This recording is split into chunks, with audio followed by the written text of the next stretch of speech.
अष्टादशोध्यायः। देवताओं और दैत्यों द्वारा अमृत के लिए समुद्र का मंथन, अनेक रत्नों के साथ अमृत की उत्पत्ति और भगवान का मोहिनी रूप धारण करके दैत्यों के हाथ से अमृत ले लेना।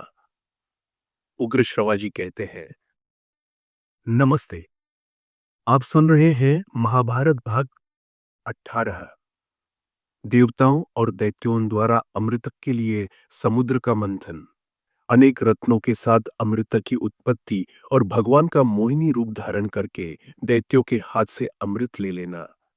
उग्र श्रवाजी कहते हैं, शौनक जी, तदनंतर संपूर्ण देवता मिलकर पर्वत श्रेष्ठ मंदराचल को उखाड़ने के लिए उसके समीप गए। वह पर्वत श्वेत मेघखंडों के समान प्रतीत होने वाले गगनचुंबी शिखरों से सुशोभित था। सब ओर फैली हुई लताओं के समुदाय ने उसे आच्छादित कर रखा था। उस पर चारों ओर भांति भांति के भी विहंगम कलरव कर रहे थे। बड़ी बड़ी दाढ़ों वाले व्याघ्र सिंह आदि अनेक हिंसक जीव वहां सर्वत्र भरे हुए थे। उस पर्वतक के विभिन्न प्रदेशों में किन्नरगण, अप्सराएं तथा देवता लोग निवास करते थे। उसकी ऊंचाई 11,000 योजन थी और भूमि के नीचे भी वह उतने ही सहस्र योजनों में प्रतिष्ठित था।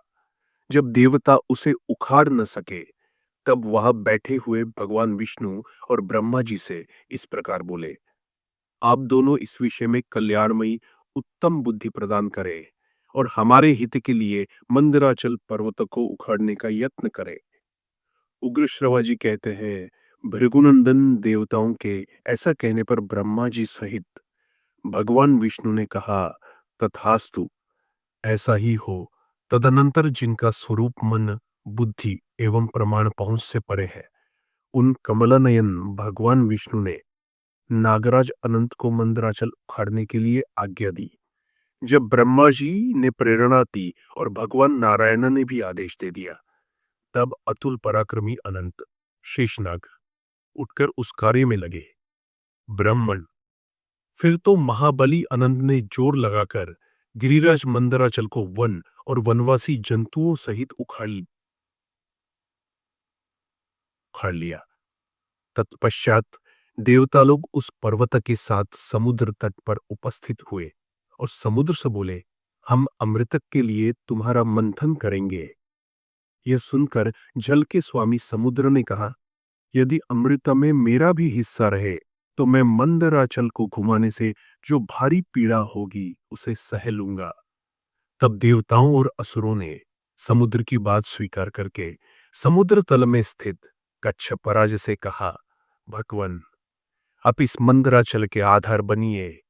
तब कच्छपराज ने तथास्तु कहकर मंदराचल के नीचे अपनी पीठ लगा दी। देवराज इंद्र उस पर्वत को वज्र द्वारा दबाए रखा। ब्राह्मण, इस प्रकार पूर्व काल में देवताओं, दैत्यों और दानवों ने मंदराचल को, मथानी और वासुकी नागा को डोरी बनाकर अमृतक के लिए जलनिधि समुद्र को मथना आरंभ किया।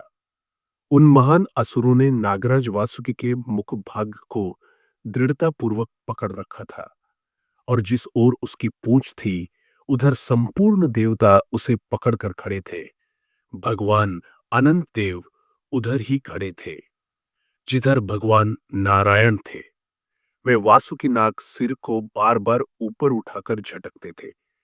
तब देवताओं द्वारा बार बार खींचे जाते हुए वासुकी नाग के मुख से निरंतर धुएं तथा आग की लपटों के साथ गर्म गर्म सांसें निकलने लगी। वे धूम समुदाय बिजलियों सहित मेघों की घटा बनकर परिश्रम एवं संताप से कष्ट पाने वाले देवताओं पर जल की धारा बरसाते रहते थे। उस पर्वत शिखर के अग्रभाग से संपूर्ण देवताओं तथा असुरों पर सब ओर से फूलों की वर्षा होने लगी। देवताओं और असुरों द्वारा मंदराचल से समुद्र का मंथन होते समय वहां महान मेघों की गंभीर गर्जना के समान जोर जोर से शब्द होने लगा।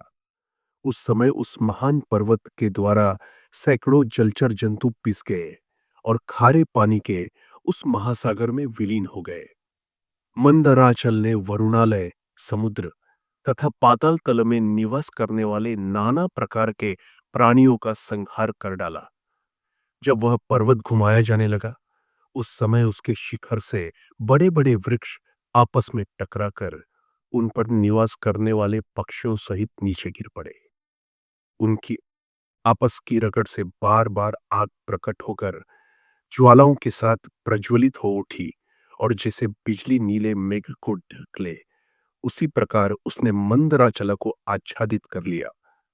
उस दावानल ने पर्वतीय गजराजों, गुफाओं से निकले हुए सिंहों तथा अन्यान्य सहस्रों जंतुओं को जलाकर भस्म कर दिया।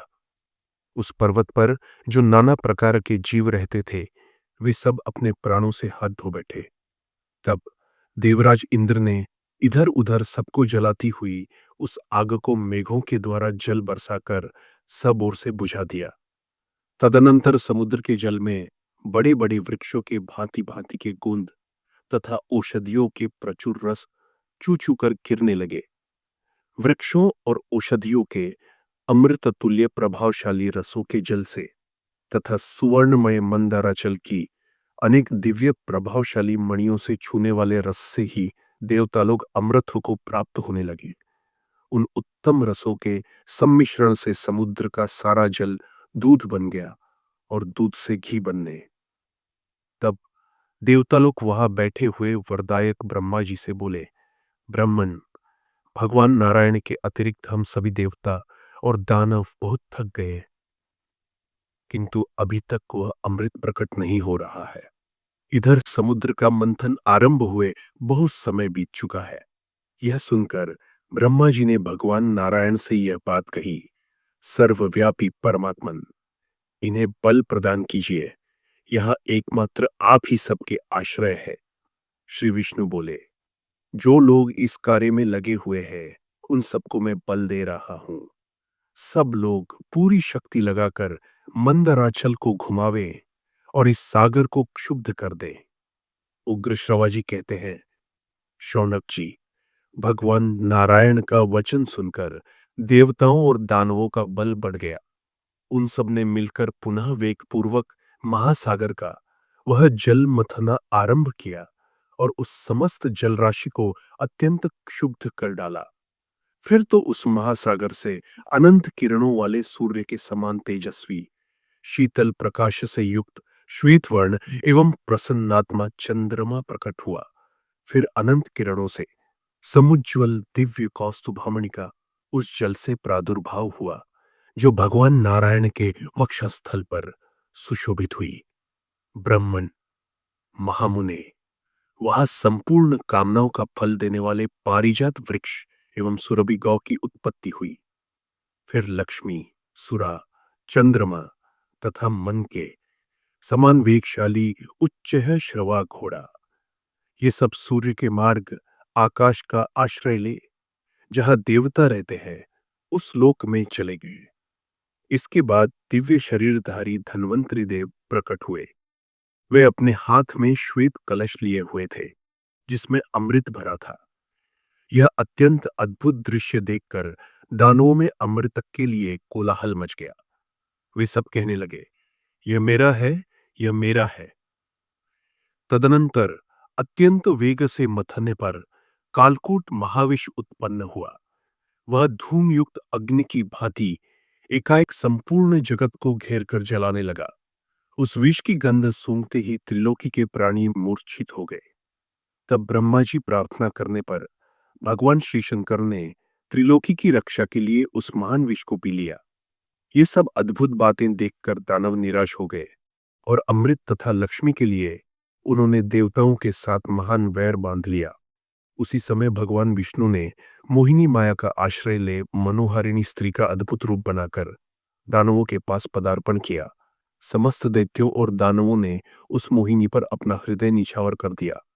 उनके चित्त में मूढ़ता छा गई। अतः उन सब ने स्त्री रूपधारी भगवान को वह अमृत सौंप दिया।